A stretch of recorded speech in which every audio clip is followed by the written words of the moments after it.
এই গডফাদারদের কাছে আপনারা কখনোই সিজদা দিবেন না। আপনি কোনো এমপির কাছে যাবেন, সেই হলো আপনাকে বলবে যে তোমার মাজারকে আমি রক্ষার নামে সে আপনাকে গোলাম বানাবে। নতুন ভাবে নিজের অধিকার নিজে বুঝে নেওয়ার জন্য সেটা কোনো দলের কাছ থেকে নয়, সংবিধান স্টেটের কাছ থেকে, কারণ এই স্টেটের মধ্যে আপনিও টাকা দিয়ে থাকেন, সেই সুযোগটা এসেছে আপনাদের। আমি তো মাদ্রাসা সেক্টরে পড়াশোনা করেছি। মাদ্রাসা সেক্টরে আমাদের যেই বাংলাদেশের সুপ্রিম ল যেটা সংবিধান, এখন অনেকের কাছে কোরআনিক সংবিধান রয়েছে। আপনি কোরআন পড়েন, হেদায়া পড়েন, শরিয়াহ পড়েন, ইসলামিক ল পড়েন, সেখানে আপনি লিগ্যাল আর্গুমেন্ট গুলো বলেন, কিন্তু রাষ্ট্র যেই ভিত্তিতে পরিচালিত হয় এটা হলো আমাদের একটা রাষ্ট্রের কনস্টিটিউশন রয়েছে। আপনি যতদিন না এই কনস্টিটিউশন পরিবর্তন করতে না পারবেন ততদিন পর্যন্ত আপনাকে এই কনস্টিটিউশনে আপনাকে স্বীকৃতি দিতে হবে এবং এটা মানতে হবে। তো এই কনস্টিটিউশনের ভিতরে ফেসিজমের অনেকগুলো উপাদান রয়েছে এবং বাংলাদেশের যেটা প্রবলেম হয়েছে, এই কনস্টিটিউশনের উপরে অনেকগুলো ব্যক্তি জেকে বসেছে। অর্থাৎ এই কনস্টিটিউশনের উপরে শেখ ফ্যামিলি উঠে গেছে, এই কনস্টিটিউশনের উপরে হলো জিয়া ফ্যামিলি উঠে গেছে, এই কনস্টিটিউশনের উপরে হলো মওদুদি ফ্যামিলি হলো উঠে গিয়েছে। তা আমরা যদি আইনের নিশ্চিত করতে চাই বাংলাদেশে, তাহলে এই সকল ফ্যামিলি, এই সকল ধারা সবাইকে আমাদের কনস্টিটিউশনে আন্ডার আসতে হবে এবং এই কনস্টিটিউশনটা আমাদের আপনারা যেই দরবারগুলো রয়েছে সেখানে আপনাদের স্টাডি করতে হবে। যদি এটাতে ভুল থাকে তাহলে সংস্কার করতে হবে।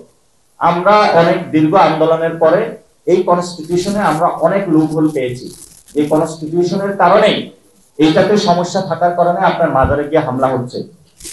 তো সেখানে আমরা কিন্তু সংস্কার প্রক্রিয়ার জন্য এই ঢাকা শহরের দেওয়ালে দেওয়ালে আপনাদের যারা বাচ্চা সন্তান রয়েছে তারা রক্ত দিয়ে দেওয়ালে দেওয়ালে এগুলো লিখে দিয়েছে। আর সেটার বর্তমান সময়ে কনসেনসাস কমিশন সেগুলো নিয়ে প্রক্রিয়াগত করে সকল দলমত নির্বিশেষে বসে একটা জায়গায় তারা এসেছে এবং সেই আশাটার পরে এটা এখন বাস্তবায়ন প্রক্রিয়া বা আইনি সনদের জন্য জাতীয় নাগরিক পার্টির পক্ষ থেকে আমরা প্রস্তাবনা দিয়েছি। তবে আপনারা সেগুলো একটু পড়াশোনা করবেন। আপনাদের যে এরিনা আছে, যদিও সেখানে কোরআনিক আইন রয়েছে, কোরআনিক সংবিধান রয়েছে, কোরআনিক কিতাব অথবা হাদিস বিভিন্ন জায়গাতে রয়েছে, ফিকহি কিতাবগুলো রয়েছে, স্টেটে যখন আপনি নাগরিক হিসেবে বসবাস করবেন, স্টেটে যে সিটিজেন চার্টারগুলো রয়েছে সেগুলো আপনারা একটু দয়া করে পড়বেন এবং আমাদেরকেও সেই বিষয়ে যদি আমরা সচেতন হতে পারি, আমাদের সামনে একটি সুযোগ এসেছে সংস্কার প্রক্রিয়া বাস্তবায়ন করার। আপনারাও যদি সবাই এগিয়ে আসে আমরা একটি জায়গায় যেতে পারি, তাহলে ভবিষ্যতে লিগ্যাল ওয়েতে কোনো আপনারা দলের কাছে যেতে হবে না, জাতীয় পার্টির কাছে যেতে হবে না, আওয়ামী লীগের কাছে যেতে হবে না, আপনাদেরকে বিএনপির কাছে যেতে হবে না, জামায়াত ইসলামের কাছে যেতে হবে না, কোনো ফ্যামিলির কাছে যেতে হবে না। স্টেট আপনাকে এটা এনশিওর করবে। আপনি যদি কালকে কোনো দলের কাছে যান, সেই দল আপনাকে গোলাম বানিয়ে দিবে। আর আপনার ইসলাম ধর্মে কাউকে গোলাম বা দাস হওয়ার এটা আপনাকে স্বীকৃতি দেয় না। আপনি কোনো এমপির কাছে যাবেন, সেই হলো আপনাকে বলবে যে তোমার মাজারকে আমি রক্ষার নামে সে আপনাকে গোলাম বানাবে। সো ইসলামের এই জায়গাটা যদি আপনারা এনশিওর করতে পারেন যে আপনারা কোনো, যারা এই বাংলাদেশের 300 আসনে কিন্তু গডফাদার আছে, ভালো কোনো কিন্তু এমপি এই যে সিস্টেম আছে এটার মধ্যে দিয়ে যায় না। এই গডফাদারদের কাছে আপনারা কখনোই সিজদা দিবেন না এবং এই গডফাদারদের কাছে একবার যদি বিক্রি হয়ে যান নিরাপত্তার নামে, সারা জীবন আপনার মাজার সেভ করার নামে ভবিষ্যতে আপনাকে সে গোলাম বানিয়ে রাখবে। আবার যদি কোনো দলের কাছে আপনারা নিজেদেরকে বিকিয়ে দেন তাহলে গোলাম বানিয়ে রাখবে। বাংলাদেশের গণ অভ্যুত্থানের পরে আপনাদের বাচ্চাদের রক্তের বিনিময়ে একটা সুযোগ এসেছে আপনাদের নতুন ভাবে দাঁড়ানোর, নতুন ভাবে নিজের অধিকার নিজে বুঝে নেওয়ার জন্য।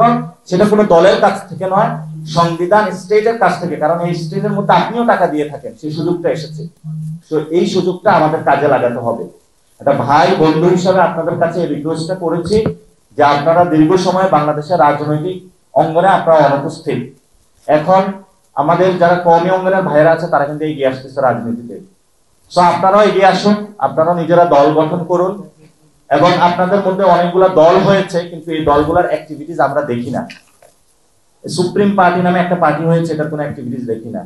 জিজিএফআই এর মধ্য দিয়ে এটা লাইসেন্স নিয়ে নিয়েছে তারা। তো আপনারা কোনো এজেন্সির কাছেও যাবেন না, কোনো ষড়যন্ত্রের কাছে যাবেন না, নিজেদের অধিকার প্রতিষ্ঠার জন্য আপনারা লড়াই করুন।